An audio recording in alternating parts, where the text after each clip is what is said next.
Welcome back sa ating part 2 ng annual report. Okay? So, ito yung dinownload natin kanina dun sa first na video natin sa part 1. Dinownload natin sa Department of Energy dun mismo sa kanilang site. So, tara, sagutan na natin. Company name. Pangalan ng inyong company. Sa akin ay J-Stark. Then, contact number nyo. Okay? Then, year covered, meaning, anong year to? 2024. Prepared by, sino owner? Okay, tapos signature.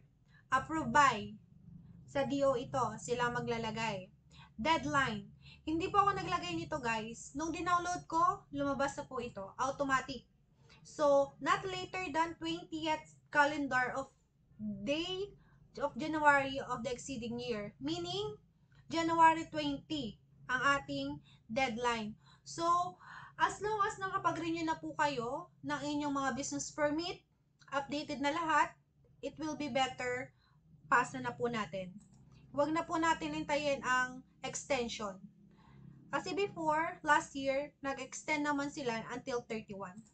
So, mas maganda, wala na tayong isipin, gawin na agad natin. Then, company background. Address nyo, telephone number, pangalan ng owner, type of ownership, single proprietorship sa akin, sa inyo, baka may ka-partner kayo, corporation ba or cooperative. GPS, meaning, dun sa ginamit natin before, meron tinatawag na camera na GPS, automatic, makikita doon ang longitude and latitude. Download nyo yon kung wala pa kayo. Then, don't forget to put your email address. Napaka-importante niyan. Then, second, register owner. Anong pangalan ng owner? Anong nationality? Next, executive management. Sino nagmamanage? Siyempre, ang owner. Lagay mo. Kung meron kang driver, rider, sulat mo. Position. Owner, driver. Next, 2. Description of business portfolio. Okay. Background, LPG. History of operation, 2023 dash 1 year. Oh. Expansion program, none. Brand and sizes. O anong brand nyo? Akin ay DC Star. Anong size? Sa akin ay 50 kg, 22 kg, 11 kg. Kung meron kayong 9, 7, 2.5, iligay nyo dyan. Kung anong brand, alam ko marami kayo, sa akin isa lang. Name of supplier. Pangalan ng supplier nyo. Sa akin, sample, DC Star Gases Corporation.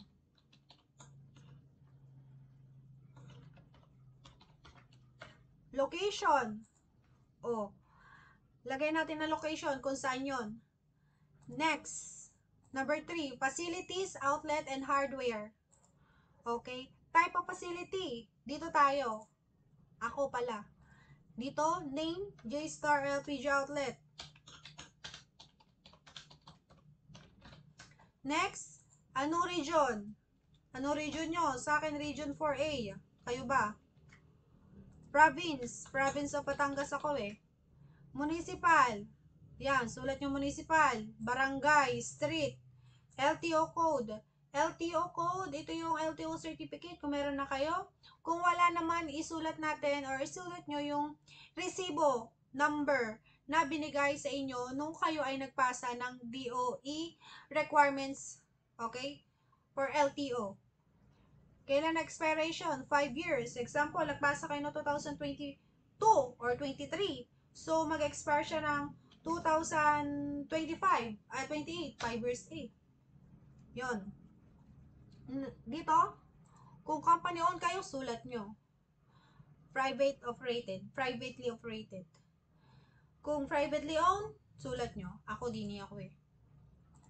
Next, brand. Anong brand meron ka? Ano ka ba? Exclusive? Ako, exclusive ako eh. Isa lang ako eh. Kayo, alam ko, multi-brand kayo. with other merchandise pa yata. Ako, isa lang eh. PC Star lang ako. Pero soon, hopefully, asahan nyo. Baka may regas ko na din ako. Charot.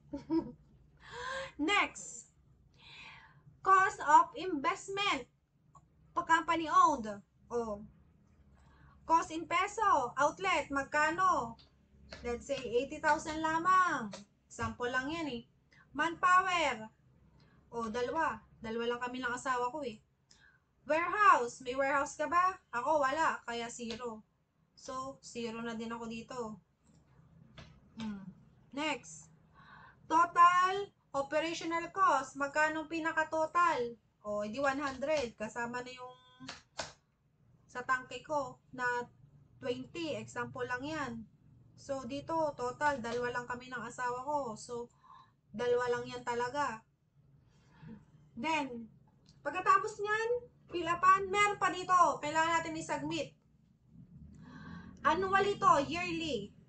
1, 2, 3, 4, 5, 6. Kailangan i-submit na lahat. 7, kung itong lahat na ito, kung ang form na ito ay isasubmit nyo mismo sa DOE, sasubmit nyo, at may inutusan kayo, kailangan nyo nito, Notarized Company Secretary Certificate for Authorized Representative and Signatory. Okay? Kung hindi kayo magsasubmit, kung ipapasuyo nyo laang. Then, ito namang B, for updating requirements lang. Kung kayo ay nagpa-expand ba ng inyong outlet, kailangan nyo ito i-submit. Pero kung hindi, same ng dati, no need to submit. Okay. Annually, executive refer of operation. Meron na tayo niyan. Una pa lamang. GIS, if SEC registered or its equivalent to the DTI. DTI must be not expired. For sure, hindi yan expired kung bago ka lang dito sa LPG business. Business permit for the applied business activity from the local government unit. Ito yung renewed. Okay? Renew ng inyong business permit. Updated. Kailangan ni-renew na. Okay? Fire Safety Inspection Certificate. Kung nag-renew ka na ng business permit mo, meron ka na din ito. Matik na yon. List of qualified service personnel. Yan. Before nakapag-training tayo, kayo din, alam ko, kailangan ulit ng certified true copy ng training natin. Training nyo. Okay? Then next, latest digital photograph, 5R size, and date and time stamp showing of the following. Gamitin ulit natin ating camera na GPS. Yung may time, date, and location. Latitude, longitude, yan. Picturean nyo ulit ang full and back and front view of establishment. Measuring device or weighing scale.